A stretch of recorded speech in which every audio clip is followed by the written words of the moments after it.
Hingga pekan ketiga, perang di Timur Tengah berkecamuk. Iran masih memberikan perlawanan menyerang Israel dan fasilitas vital Amerika Serikat di Timur Tengah. Selasa dini hari, serangan Iran menyasar kedutaan besar AS di Baghdad, Irak. Kompleks diplomatik tersebut dihantam oleh gelombang rudal, drone, dan roket. Tak hanya Amerika Serikat yang tampaknya mulai kewalahan atas perang di Timur Tengah. Sekutu AS, Israel, kini juga tengah fokus menghadapi serangan Hizbullah dari Lebanon. Hizbullah menembakkan rudal berpemandu yang diarahkan ke tentara Israel di Jabal al-Blad di selatan Lebanon. Amerika Serikat dan Israel kini terpecah harus mengatasi serangan-serangan yang menyasar fasilitas penting masing-masing negara. Selain itu, penutupan Selat Hormuz di tengah perang juga masih terjadi. Amerika Serikat kini meminta bantuan sekutunya untuk terlibat atas perang yang terjadi di Timur Tengah. Encourage the other nations to get involved with us and get involved quickly and with great enthusiasm. I have that from a number of them, and I'd like to land. We strongly encourage the other nations to get involved with us and get involved quickly and with great enthusiasm. I have that from a number of them, and I'd like to say their names, but frankly, I don't know if they would want me to or not, because maybe they don't want to be targeted. But I say, wouldn't matter if you're targeted or not, because this is a paper tiger that we're dealing with now. It wasn't a paper tiger 2 weeks ago, it's a paper tiger now. Dosen Hubungan Internasional Binus University, Tia Mariatul, menilai Amerika Serikat salah strategi sejak awal. Menurut Tia, Amerika Serikat kini dihadapkan pada situasi yang dilematis. Saya melihatnya betul-betul Amerika itu dari awal pun sudah salah strategi ya. Dari ketika Israel mengizinkan Israel untuk menyerang Iran, itu saja sudah salah begitu strateginya. Jadi kesini pun ketika mau mengakhiri perang pun Trump kebingungan sendiri, kemudian mengajak sekutunya berharap bisa join. Tidak ada yang mau, dan sekarang Iran memainkan strategi berikutnya dengan menutup Selat Hormuz pun.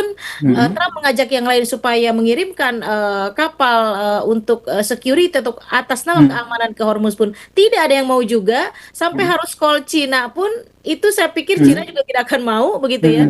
Jadi sekarang posisinya Amerika betul-betul dilematis. Selain melancarkan serangan lewat udara, kini Iran masih aktif menutup Selat Hormuz yang menjadi urat nadi jalur perdagangan minyak dunia. Penutupan Selat Hormuz ini berdampak pada perekonomian global. Tim Liputan, Kompas TV.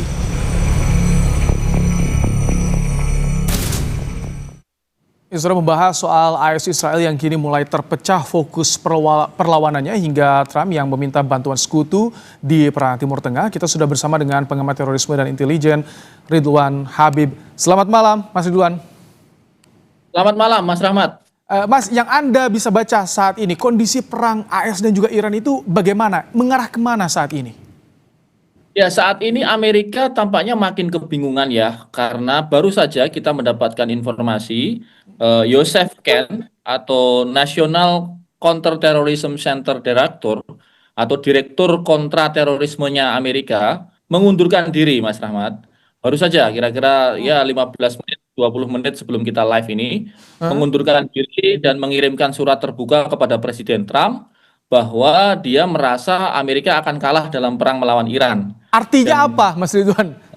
Ini menunjukkan bahwa di internal mereka sendiri, ini Direktur Kontraterorisme, kalau di Indonesia mungkin setara BNPT lah ya, setara kepala BNPT-nya begitu. Dia sudah merasa bahwa Amerika akan kalah dalam perang ini. Artinya ini analisa yang langsung dari pihak yang sudah berperang dengan Iran. Tampaknya memang demikian, Mas Rahmat. Tampaknya tidak ada lagi strategi yang bisa dilakukan Amerika kecuali melakukan pengeboman membabi buta. Dan kalaupun dibom pun, sekalipun dibom membabi buta, tadi Kompas TV menayangkan pengeboman di beberapa tempat-tempat warga sipil berkumpul, ini menunjukkan makin frustasinya Israel dan Amerika karena mereka kehilangan target-target strategis dan melakukan pengeboman secara masif bahkan di tempat-tempat sipil ya, dan itu melanggar hukum-hukum perang internasional. Oke, jadi terlihat Amerika Serikat dan juga Israel kini hilang fokus, mereka jadi terpecah. Ada yang harus menghadapi Hizbullah Israel ini kan, kemudian Amerika menghadapi Iran. Ya, sementara proksi-proksi dari Iran berjalan terus maksimal ya. Hizbullah yang diduga pada awalnya tidak mempunyai kekuatan yang signifikan, justru meluncurkan satu operasi yang disebut dengan Operasi Al-Fil. Itu operasi yang luar biasa melakukan serangan darat maupun serangan rudal ke Haifa di sebelah utara Israel yang berbatasan dengan Lebanon. Lalu gerilyawan Iraq People Mobilization Force yang itu juga simpatisan dari Iran, pro Iran, mereka melakukan serangan dan bahkan bisa menghancurkan satu pesawat refueling kerosin kargo 135 milik Amerika Serikat yang dijatuhkan di Irak Barat. Sementara pesawat ini sebenarnya sangat signifikan untuk melakukan refueling jet-jet tempur. Tanpa refueling, jet-jet tempur itu nggak bisa terbang. Jadi artinya dari sisi Iran masih sangat gigih, proksi-proksi mereka bergerak, Houthi di Yaman juga bergerak, di Lebanon bergerak. Sementara dari Israel dan Amerika tampaknya strateginya ya asal ngebom saja, yang kemudian mengarah ke fasilitas-fasilitas sipil ya, fasilitas-fasilitas warga yang sebenarnya dilarang dalam hukum perang internasional. Tadi selain proksi yang dekat berkaitan dengan Iran, apalagi yang membuat Iran bisa bertahan sejauh ini, pecah fokus AS dan juga Israel ini? Ya, Mas Rahmat, kapasitas Iran ini kan sudah dibangun puluhan tahun ya sebelum dilakukan serangan oleh Amerika ini. Mereka menyadari bahwa mereka didesak untuk bersiap. Dan ini terbukti bahwa fasilitas drone mereka tidak habis.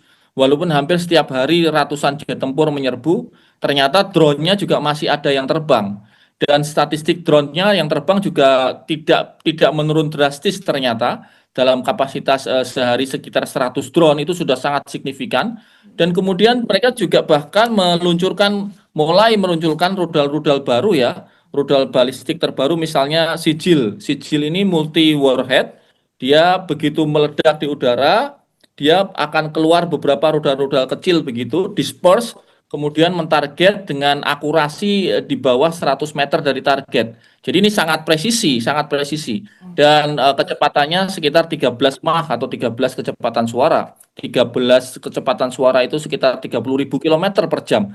Artinya dengan 3 minggu ini ternyata kapasitas Iran tidak berkurang signifikan, warganya masih sangat resisten, warganya masih sangat militan, pemerintahnya masih fokus, dan tidak ada kesan-kesan sekalipun bahwa Iran akan kalah dalam perang kali ini. Oke. Ini Amerika Serikat, Donald Trump tadi kita tampilkan sampai meminta bantuan sekutunya, tentu negara-negara sekutu untuk bisa terlibat secara cepat di Timur Tengah ini. Apakah ini jadi simbol jika Amerika Serikat tak mampu hadapi Iran untuk saat ini?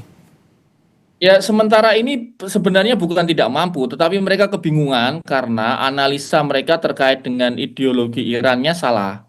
Mereka berpikir ketika Ayatullah Ali Khamenei, pemimpin tertingginya itu wafat, dibunuh oleh serangan jet tempur itu, maka mentalitas tentara dan mentalitas warga Iran akan jatuh. Lalu rezimnya akan jatuh dan berganti ke pemerintahan baru yang pro Amerika.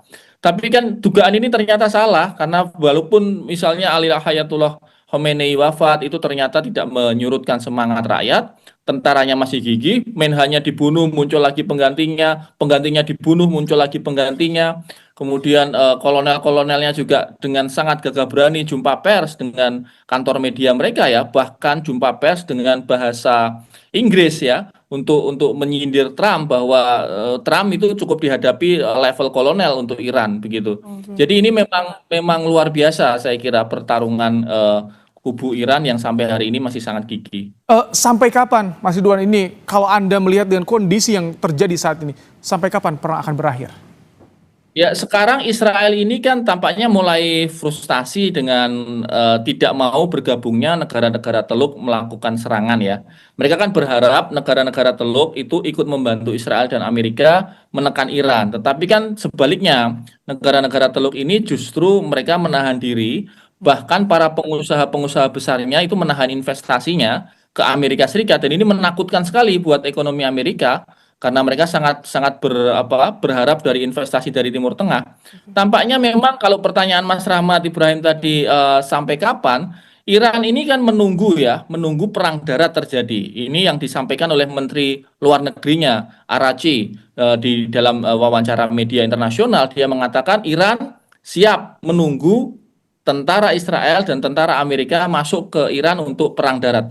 Dan kalau itu terjadi ya saya kira bisa dalam hitungan bulan ya, mungkin 3 sampai 6 bulan akan terus berlangsung perang ini.